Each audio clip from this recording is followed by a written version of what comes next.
নমস্কাৰ বাতৰিলৈ স্বাগতম জনাইছো আপুনি চাই আছে আফটাৰনুন এক্সপ্ৰেছ ষ্টুডিঅ'ত মই গীতাশ্ৰী আৰম্ভণিতে ব্ৰেকিং নিউজ ইডিএ এনফৰ্চমেণ্ট ডিৰেক্টৰেটে কাৰাগাৰত জেৰা কৰিব পিকে দত্ত নিশ্চয়কৈ এই নাম মনত আছে এছআই কেলেংকাৰীৰ মূল খলনায়ক পিকে দত্তৰ বিৰুদ্ধে যি ধৰণৰ অভিযোগবোৰ উত্থাপন হৈছিল তাৰ পিছত এতিয়া ইডিএ জেৰা কৰিবলৈ সাজু হৈছে কাৰাগাৰতে জেৰা কৰিব পিকে দত্তক ইডিএ লগতে জেৰা কৰিব আন 4জনক অভিযুক্তকো কুমাৰ সঞ্জিত কৃষ্ণ ৰূপম দাস শৰৎ শৰ্মা ৰুবুল হাজৰিকাক জেৰা কৰিব ইডিএ আৰু ইয়াৰে শৰৎ শৰ্মা আৰু ৰুবুল হাজৰিকা গোৱালপাৰা কাৰাগাৰত আছে আৰু এওঁলোক জেৰাৰ অনুমতি দিছে এওঁলোকক বিশেষ আদালতে ব্ৰেকিং নিউজ এই মুহূৰ্তত এনফৰ্চমেণ্ট ডিৰেক্টৰেটে ইডিএ কাৰাগাৰত জেৰা কৰিবলৈ সাজু হৈছে পিকে দত্তক এছআই কেলেংকাৰীৰ মূল খলনায়ক পিকে দত্ত ইডিএ লগতে জেৰা কৰিব অন্য 4জনকো কুমাৰ সঞ্জিত কৃষ্ণ ৰূপম দাস শৰৎ শৰ্মা ৰুবুল হাজৰিকাকো জেৰা কৰিব এনফৰ্চমেণ্ট ডিৰেক্টৰেটে আৰু ইয়াৰে শৰৎ শৰ্মা আৰু ৰুবুল হাজৰিকা গোৱালপাৰা কাৰাগাৰত বৰ্তমান বন্দী হৈ আছে কাৰাৰুদ্ধ হৈ আছে আৰু এওঁলোকক জেৰাৰ অনুমতি দিছে বিশেষ আদালতে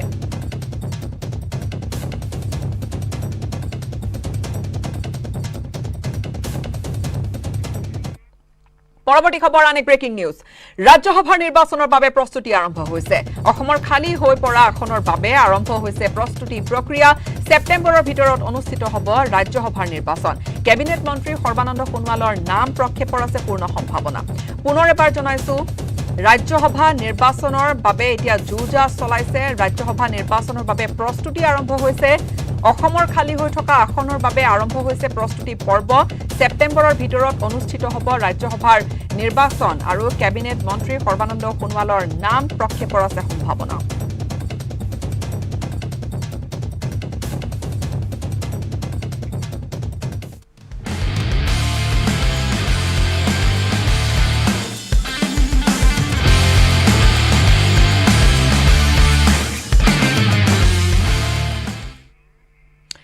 অসমত আহি উপস্থিত হলহি আই অসমীৰ সুযোগ্য সন্তান লাভলীনা বৰগোহাঁই অলিম্পিকত পদক লাভ কৰি প্ৰথমবাৰৰ বাবে অসমত আহি উপস্থিত হৈছেহি লাভলীনা বৰঝাৰ বিমান বন্দৰত তাত লাভলীনাক উষ্ম আদৰণি জনালে মুখ্যমন্ত্ৰী ডক্টৰ হিমন্ত বিশ্ব শৰ্মাই বিমান বন্দৰৰ পৰা মুখ্যমন্ত্ৰী আৰু ক্ৰীড়া মন্ত্ৰী বিমল বৰাই আদৰি আনিলে লাভলীনাক বৰঝাৰৰ পৰা বিশেষ চাৰ্টাৰ বাছেৰে তাজ বিমানতাত উপস্থিত হৈছে লাভলীনা বিয়লি 3 বজাত ৰাজ্য চৰকাৰৰ উদ্যোগত কলাক্ষেত্ৰত অনুষ্ঠিত সম্বৰ্ধনা অনুষ্ঠানত অংশগ্ৰহণ কৰিব লাভলীনাই আৰু কলাক্ষেত্ৰৰ আটক ধুনীয়াকৈ সজোৱা হৈছে কলাক্ষেত্ৰৰ মঞ্চ লগতে পেণ্ডেল সন্ধিয়া 6 বজাত ৰাজভৱনত লাভলীনাক সম্বৰ্ধনা জনাব ৰাজ্যপাল জগদীশ মুখীয়ে আৰু নিশা লাভলীনাৰ সৈতে নৈশ আহাৰ গ্ৰহণ কৰিব অসম বক্সিং সন্থাৰ কৰ্মকৰ্তাই শুকুৰবাৰে সংবাদ মাধ্যমক সম্বোধন কৰি পুনৰ নতুন দিল্লীলৈ উভতিব লাভলীনা বৰগোহাঁই লাভলীনা আহি ইতিমধ্যে উপস্থিত হৈছেহি আৰু এই মুহূৰ্তত যি দৃশ্য দেখুৱাইছো বিমান বন্দৰত এনেকৈ আদৰণি জনোৱা হ'ল লাভলীনাক অসমত উপস্থিত হ'লহি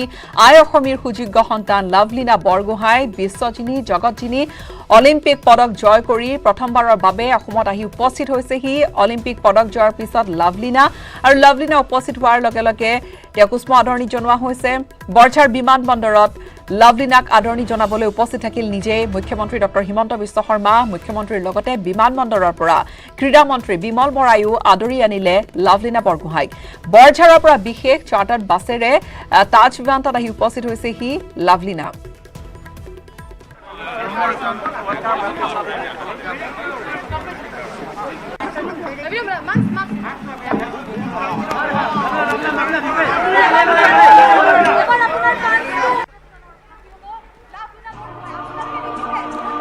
এই মুহূৰ্তত আহিছে লাভলীনা বৰগোহাঁই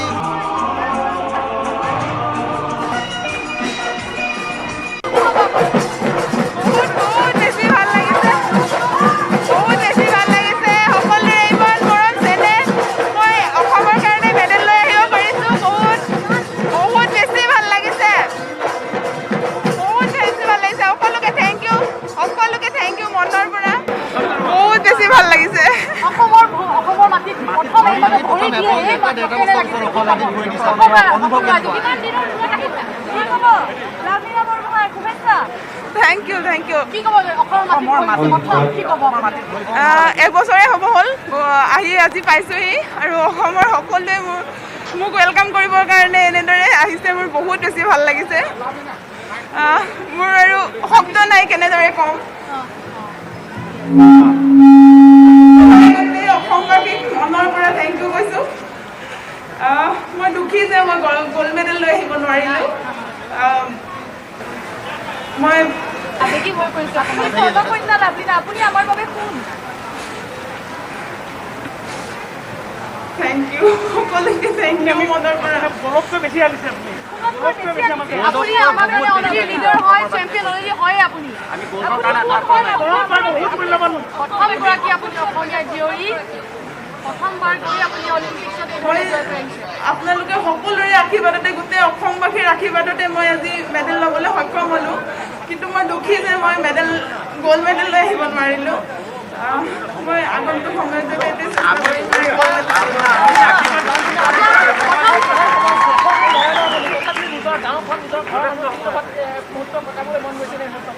বহুত মন গৈছে। প্ৰথমে গোটেই অসমবাসীক লগ কৰিব মন আছিলে, আজি সকলোকে এনেদৰে লগ পাই তাৰপিছতে ঘৰত গৈ মা দেউতাকক জোৰছে কৰিব মন আছে।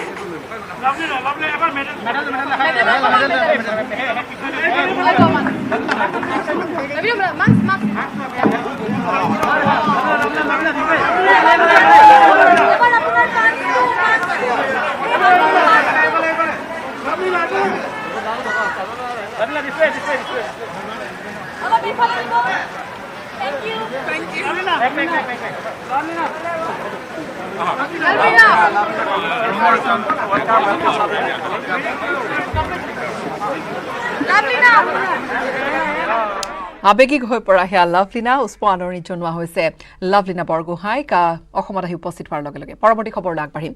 চিৰাং জিলাৰ চাপাগুৰিৰ পৰা ৰৌমাৰী, হাগ্ৰামা, দলং তথা আমগুৰি হৈ আমটেকালৈকে যোৱা সেই পথছোৱা বিধ্বস্ত ৰূপ লোৱা যাতায়াতৰ ক্ষেত্ৰত ৰাইজে এতিয়া জমৰ যন্ত্ৰণা ভুগিবলগীয়া পৰিছে।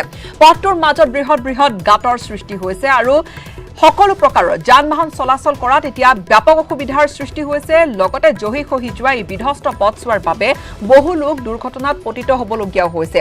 এই পথেৰে দৈনিক ডাম্পাৰসমূহে শিল, বালি, মাটি আদি কঢ়িয়াই লৈ ফুৰে আৰু যাৰ ফলত ৰাস্তাটো চলাচলৰ একেবাৰে অনুপযোগী হৈ পৰা বুলি কৈছে স্থানীয় লোকসকলে। ইয়াৰ দৃশ্য দেখুৱাইছো পথছোৱাৰ। জিলা প্ৰশাসন, স্থানীয় জনপ্ৰতিনিধি আৰু লোক নিৰ্মাণ বিভাগৰ দৃষ্টি আকৰ্ষণ কৰি অতি শীঘ্ৰেই পথছোৱা মেৰামতি কৰাৰ দাবী তুলিছে ৰাইজে। পথছোৱা অতিকৈ একটা ব্যস্ত পথ। এনেকুৱা পথ হয়তো গ্ৰামাঞ্চলত খুবেই কম আছে, এনেকুৱা ব্যস্ত পথ য'ত চাপাগুৰিৰ পৰা আমটেঙা যিটো পথ আছে হাগ্ৰামা ব্ৰিজ হৈ একদম খুবেই জৰাজীৰ্ণ। ইয়াত কেৱল সাধাৰণ ৰাইজ নহয়, স্কুলীয়া ছাত্ৰ ছাত্ৰী, গৰ্ভৱতী মহিলা, সাধাৰণ ৰাইজ তথা জিলাৰ যিখিনি প্ৰশাসনিক যিসব বিষয়া আছে তেওঁলোকক যোৱাত অতিকৈ এক যাতায়াতত হৈছে।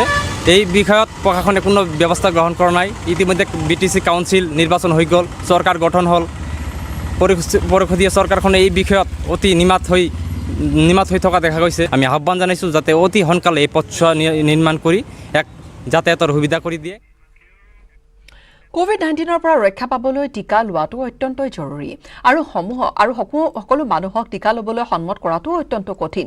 আৰু এনে বহু উৰা বাতৰি আৰু কাল্পনিক কথা প্ৰচলিত হৈ আছে যাৰ বাবে মানুহে বহুতেও পিছ হুহুকি আছে। কিন্তু প্ৰত্যাহ্বানৰ মাজতো মধ্যপ্ৰদেশৰ এজন অংগনবাড়ী কৰ্মীয়ে এক উদাহৰণ দাঙি ধৰিছে, যিয়ে নিজৰ গাঁও আদিবাসী লোকসকলৰ টিকাকৰণৰ কামত ব্ৰতী হৈ পৰিছে। কোভিড-19 টিকাকৰণৰ বাবে নেটৱৰ্ক 18 আৰু ফেডাৰেল বেংকৰ প্ৰচেষ্টা আ শ্বট অফ লাইফ সঞ্জীৱনী আ শ্বট অফ লাইফ ইন্দোৰ জিলাত প্ৰৱেশ কৰি সোনা যাদৱ তেওঁক সাক্ষাৎ লাভ কৰে আৰু এইগৰাকী সাধাৰণ স্বাস্থ্যকৰ্মী কিন্তু তেওঁৰ মহান কাৰ্যৰ বাবে সঞ্জীৱনী চেম্পিয়ন হিচাপে পৰিগণিত হৈছে। চাওঁ আহক এক বিশেষ ৰিপৰ্ট।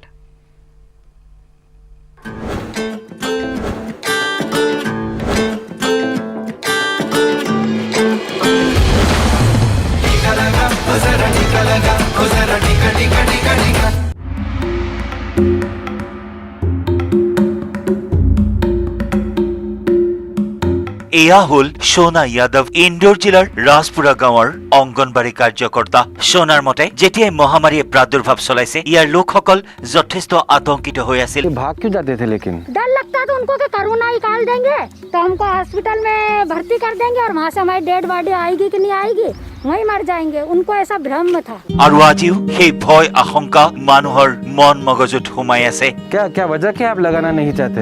क्या होता है? डर है आपको किस चीज का? क्या वजह क्या है? मैं हूँ वहाँ से छुट्टी लिखाई लेंगे डॉक्टर साहब से मगर बहुत ब्लड प्रेशर है। ये सही कह रहे हैं कि ये नहीं कुछ नहीं है इनको, ये लगवाना है कि इच्छुक ही नहीं। तो इसलिए हम चाहते हैं कि आप ये कराओ। बोल दो ना आप लगवाना ना लगवाना वो आपके आप पे है। आपसे कोई किसी तरह की कोई जबरदस्ती बिल्कुल नहीं करेगा। ইয়াৰ পিছতে সোনা আৰু টিম সঞ্জীৱনীয়ে সেইসকল লোকক টীকাকৰণৰ মহত্ব আৰু ইয়াৰ গুণাগুণৰ বিষয়ে বিস্তাৰিতভাৱে জানিবলৈ দিয়ে। কেইটামান মুহূৰ্তৰ পিছতে সকলোৰে একত্ৰিত প্ৰচেষ্টাত তেওঁলোকক টীকা ল'বৰ বাবে প্ৰস্তুত কৰি তোলা হয়। तो आप लगवाएंगे अभी? हाँ लगाऊँ पक्का? पक्को। কিন্তু সোনা यादव আৰু বহু বাধাৰ সন্মুখীন হ'বলগীয়া হয়। गाली गलौज भी देते थे। अब यहाँ पर तो क्या टीम लगा कर चल जाती, हमारा घर तो यहीं पर ही है। तो लोग हमको तो रात में पी कर आते थे कि क्यों लगवाया, मेरी मिसेस को क्यों लगाया, उसको बुखार चढ़ी, चलो तुम काम करने। बहुत सारी दिक्कतें हमने झेली यहाँ पर सर, और फिर भी इसके बाद में लगवाए। কিন্তু এই সকলো বাধা নেওচিও সোনা यादवे নিজৰ কামত ব্ৰতী হৈ থাকিল আৰু সেই প্ৰচেষ্টাই আনিলে সফলতাৰ ৰং। ইয়াৰ সম্পূৰ্ণ কৃতিত্বৰ অধিকাৰী সোনা यादव, যি এগৰাকী সঞ্জীৱনী চেম্পিয়ন হিচাপে পৰিগণিত হৈছে।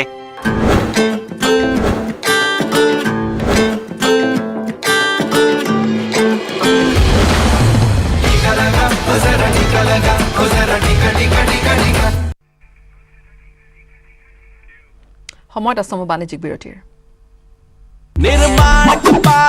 আপুনি চাই আছে আফটাৰনুন এক্সপ্ৰেছ, পুনৰবাৰ স্বাগতম জনাইছো। ৰাজ্যৰ পৰ্যটক আৰু প্ৰকৃতি প্ৰেমীসকলৰ বাবে আছে এটা ভাল খবৰ। পৰ্যটকৰ বাবে পুনৰ মুকলি হ'ব বিশ্ব ঐতিহ্য মানস ৰাষ্ট্ৰীয় উদ্যান। ছেপ্টেম্বৰ মাহৰ প্ৰথম সপ্তাহতে মুকলি কৰা হ'ব দেশী বিদেশী পৰ্যটকৰ আকৰ্ষণৰ কেন্দ্ৰবিন্দু এই মানস ৰাষ্ট্ৰীয় উদ্যান। ৰাইমনাকে ধৰি ৰাইমনাকে ধৰি BTRৰ পৰ্যটন ক্ষেত্ৰসমূহ এতিয়া খুলিব আৰু এই কথা জানিবলৈ দিছে BTRৰ পৰ্যটন বিভাগৰ কাৰ্যবাহী সদস্য ধৰ্মনাৰায়ণ দাসে। বিশ্ব ঐতিহ্য ক্ষেত্ৰ মানস ৰাষ্ট্ৰীয় উদ্যানত ভ্ৰমণ কৰি BTCৰ পৰ্যটন বিভাগৰ কাৰ্যবাহী সদস্যগৰাকীয়ে BTRৰ পৰ্যটন ক্ষেত্ৰসমূহক ৰূপ দিয়া হ'ব বুলিও উল্লেখ কৰে। মানস ৰাষ্ট্ৰীয় উদ্যানত জীপ লাইন আৰু ক্ৰকোডাইল পাৰ্ক স্থাপন কৰা হ'ব বুলিও লগতে জনায়। ভৈৰৱকুণ্ডৰ পৰা লৈ আমি একদম ৰাইমনালৈকে আমি চাম, পৰ্যবেক্ষণ কৰিম। তো বহুখিনি টুৰিষ্টৰ পটেঞ্চিয়েলিটি আছে ইয়াতে, খালি অলপমান সৰু সৰু খুঁটিনাটি জেগাই আছে, অলপমান ৰিপেয়াৰিং তেনেকুৱা লগা হৈ আছে কিছুমান জেগাত। তো সেইখিনি হোৱাৰ লগে লগে আশা কৰোঁ এইবাৰ আমাৰ ক'ভিড শেষ হোৱাৰ পিছত আমাৰ BTAD টুৰিজিমটো চবতকৈ আগশাৰীত থাকিব বুলি মই আশাবাদী। দুটা ডাঙৰ প্ৰজেক্ট ইতিমধ্যে আমি দিল্লীত গৈ কিনে কথা পাতি আহিছোঁ, মেবি অতি সোনকালে এইটো পাছ হ'ব। মানসত এটা ক্ৰকোডাইল পাৰ্ক হ'ব আৰু এটা জিপ লাইন, যেটো মোৰ দেন 10 কিলোমিটাৰ, যাতে আমি গাড়ী দি গ'লে যাতে যেনেকৈ জীৱ জন্তুবোৰৰ আৱাজত অলপমান এয়া হয়, ডিষ্টাৰ্ব পায়। তো আমি ওপৰে জিপ লাইন এনেকৈ 10 কিলোমিটাৰমান জিপ লাইন লোৱাৰ এটা পৰিকল্পনা চলি আছে। দেশৰ বিভিন্ন প্ৰান্তৰ লগতে দৰঙৰ ওৰাং ৰাষ্ট্ৰীয় উদ্যানতো পালন কৰা হৈছে বিশ্ব হস্তী দিৱস আৰু বিশ্ব হস্তী দিৱসৰ উপলক্ষে কিছু কাৰ্যসূচীৰ আয়োজন হৈছে।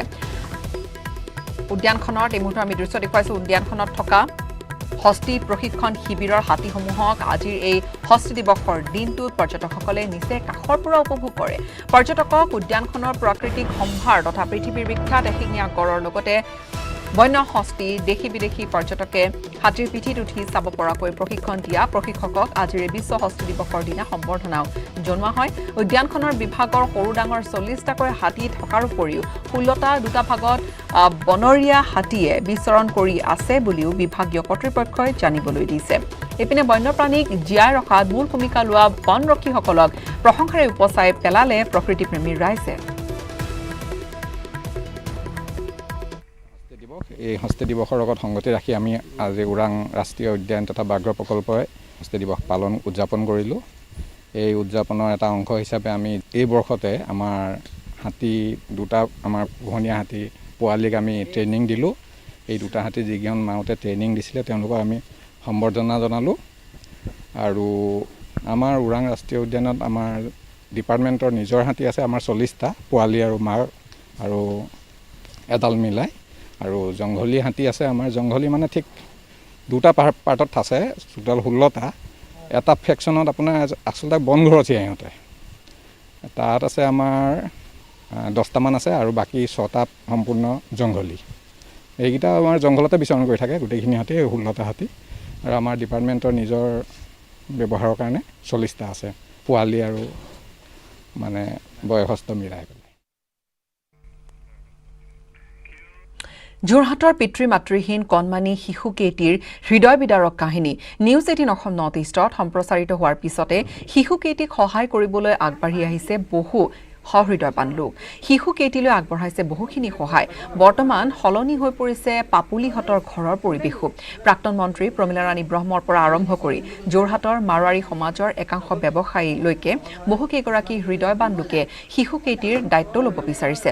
আনহাতে বহু লোকে শিশুকেইটিয়ে যাতে সুন্দৰকৈ জীৱন যাপন কৰিব পাৰে তাৰ বাবে বিভিন্ন সামগ্ৰী তথা আৰ্থিকভাৱে সহায়ো আগবঢ়াইছে। বছৰ বছৰ ধৰি নোহোৱাকৈ থকা কাম বাতৰিৰ পিছতে দুদিনতে সম্পূৰ্ণও হৈ উঠিল। পিতৃ মাতৃহাৰা কণমানি কেইটিৰ বাসগৃহত যোৰহাট জিলা পৰিষদৰ দ্বাৰা এদিনৰ ভিতৰতে খোৱা পানীৰ ব্যৱস্থাও কৰি দিয়া হয়। লগতে জিলা পৰিষদৰ মুখ্য কাৰ্যবাহী বিষয়াগৰাকীয়ে কণমানি কেইটিক বিভাগৰ NFBS আঁচনিৰ অধীনত 25,000 টকাৰ এককালীন সাহায্য আগবঢ়োৱাৰ লগতে ভৱিষ্যতে সকলো ধৰণৰ সহায়ৰ হাত আগবঢ়োৱাৰো প্ৰতিশ্ৰুতি দিয়ে। জিলা পৰিষদৰ মুখ্য কাৰ্যবাহী বিষয়াগৰাকীৰ প্ৰচেষ্টাত কণমানি কেইটাৰ মাজু পুত্ৰ মৃন্ময় বৰাৰ নামত এটি বেংক একাউণ্ট ইতিমধ্যে খোলা হৈছে আৰু কণমানি কেইটাক সহায় কৰিবলৈ বিচাৰি থকা লোকসকলে এতিয়াৰে পৰা এই একাউণ্টৰ জৰিয়তে পোনপটীয়াকৈ আৰ্থিক সাহায্যও আগবঢ়াব পাৰিব। আমি জেডেবে ফাণ্ডৰ পৰা এককালীন সাহায্য প্ৰত্যেক বাচ্চাৰ কাৰণে 2000 টকা আমাৰ ব্যৱস্থা আছে, সেইটো দিবৰ কাৰণে কিন্তু আমি বেংক একাউণ্ট লাগিব। যিহেতু তেওঁলোকৰ বেংক একাউণ্ট নাই সেইটো কাৰণে আমি এইটো দিব পৰা নাই। সেইকাৰণে আমি বেংক মেনেজাৰক লগত লৈ গৈছিলোঁ আজি তাতেই মানে ফৰ্মত দুইটা বাচ্চা, এটা বাচ্চাৰ কিন্তু আসাম গ্ৰামীণ বেংক তাৰ লোকেল ব্ৰাঞ্চ এজনে খুলি দিছিলে একাউণ্ট, কিন্তু ছোৱালীজনী আৰু অভিৰাজ বৰা যিজন 4 বছৰীয়া ল'ৰা তাহাঁতৰ একাউণ্ট খুলিব পৰা নাই। সেইটো কাৰণে আমি তেওঁলোকৰো আজি ফৰ্ম চহী কৰাই লৈ আনিছোঁ আৰু ফটোটো আমি আনিছোঁ। আমি তেওঁলোকৰো একাউণ্টটো জিৰ' বেলেঞ্চ একাউণ্টটো আমি খোলাই দিছোঁ। খোলোৱাৰ পিছতে আমি তেওঁলোকক এই 2000 টকা যিটো এককালীন সাহায্য সেইটো আমি তেওঁলোকৰ একাউণ্টত দিয়াৰ ব্যৱস্থা কৰিম। আৰু এই যিটো ঘৰ মানে প্ৰধানমন্ত্ৰী আৱাস যোজনা আমি সভাপতি মহোদয়ৰ লগত খঙীয়া পঞ্চায়তৰ সভাপতিৰ লগত আলোচনা কৰিলোঁ। আমি তেওঁলোকক অনুৰোধ কৰিলোঁ যে যাতে এই ফেমিলিটো হ'ল প্ৰায়ৰিটি ৱাইজত এটা ঘৰ। যিহেতু চৰকাৰখনক সমাজ কল্যাণ বিভাগ যথেষ্ট গুৰুত্ব সহকাৰে আগবাঢ়ি আহিছে, তাৰ বাবে অসম চৰকাৰক আমি ধন্যবাদ জনাইছোঁ। গতিকে আমি শিশুকেইটা সম্পূৰ্ণ নিৰাপদ, সুৰক্ষিত আৰু স্বাস্থ্য, শিক্ষা তাৰ লগতে আনুষংগিক যিখিনি বিষয় সেই বিষয়খিনি সাঙুৰি যদি চৰকাৰে উচিত সিদ্ধান্ত লৈ শিশুকেইটাৰ দায়িত্ব লয়, আমি সকলো ৰাইজ, গাঁওবাসী, অঞ্চলবাসী সকলো উপকৃত হ'ম। নিউজ 18 অহাৰ কাৰণে বৰ সন্তোষ পাইছোঁ, যিহেতুকে আমি ল'ৰা ছোৱালীকেইটাৰ যি অৱস্থা সেই অৱস্থালৈ চাই আমি ইয়াত ৰাখিবলৈ আমাৰ ভয় হৈছে। আমি সন্মতি দিবলৈকে ৰাজি আছোঁ, নহ'লে আমাৰ পিছত ভৱিষ্যতটো সিহঁতৰ কাৰণে আমি হয়তো সেইটো যদি কৰিব নোৱাৰোঁ সেইটো আমাৰ গাত দায়িত্ব পৰিব। সেইটো কাৰণে আমি পৰাপক্ষত তালৈ পঠিয়াই দিয়াটো ব্যৱস্থা কৰিছোঁ। নিউজ 18ক আমি সেইকাৰণে আমাৰ যুৱ সংঘ অন্য এক প্ৰয়াস আমাৰ এই গাঁৱৰ ৰাইজে ধন্যবাদ, অশেষ ধন্যবাদ। কাৰণ গোটেই পোহৰলৈ অনাৰ ব্যৱস্থাটো আপোনালোকৰ জৰিয়তে হৈছে, সেইকাৰণে আমি অশেষ ধন্যবাদ। আৰু তাৰ বিনিময়ত এই ভগা ছিগা ঘৰৰ দুৰ্দশা পৰিয়ালটোৰ অনাথ শিশুকেইটাৰ ভৱিষ্যত সুৰক্ষাৰ কাৰণে আজি যি প্ৰচেষ্টা লৈছে আৰু জনস্বাস্থ্য কাৰিকৰী বিভাগৰ পৰা কালিৰ ভিতৰতে এটি খোৱা পানীৰ ব্যৱস্থা হৈছে, আগতে নাছিলে বিনামূলীয়া, আপোনালোকৰ কাৰণেই হৈছে বুলি আমি ক'ব পাৰিম।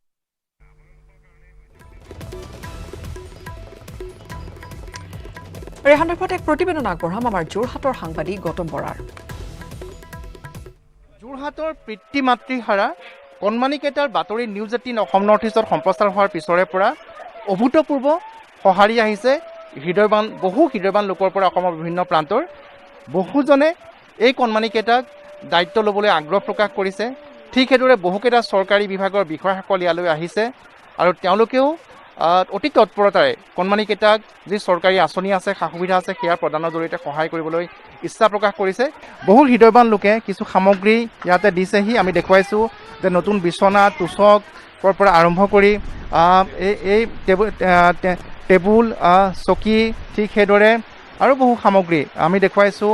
আলনাৰ পৰা আৰম্ভ কৰি আলনা, ঠিক সেইদৰে সামগ্ৰী থোৱা ৰেগ, টেবুল, এইফালে আমি দেখুৱাইছোঁ যে যি আলমিৰাৰ পৰা আৰম্ভ কৰি এনে বহু সামগ্ৰী দিছে হৃদয়বান লোকসকলৰ প্ৰচেষ্টাত এয়া সম্ভৱ হৈছে। আপোনাকো জানিব বিচাৰিম বৰ্তা যে SOS ভিলেজলৈ লৈ যাব বিচাৰিছে সমাজ কল্যাণ বিভাগৰ জৰিয়তে, তেওঁলোকৰ ভৱিষ্যত সুৰক্ষিত হ'ব, কি ক'ব? এইটো মই তেওঁলোকৰ ল'ৰা ছোৱালীকেইটাৰ ভৱিষ্যতটো ভালৰ কাৰণে মই পঠিয়াবলৈকে মোৰ ফালৰ পৰা মই বাঞ্ছা কৰিছোঁ। কাৰণ আমিও যাতে ল'ৰা ছোৱালীকেইটা গৈ মেলি তেহেঁতক চোৱা মেলা কৰিব পাৰোঁ, তেহেঁতো ইয়ালৈ আহিব পাৰে, সেই সুবিধাটো খালি থাকিব লাগিব।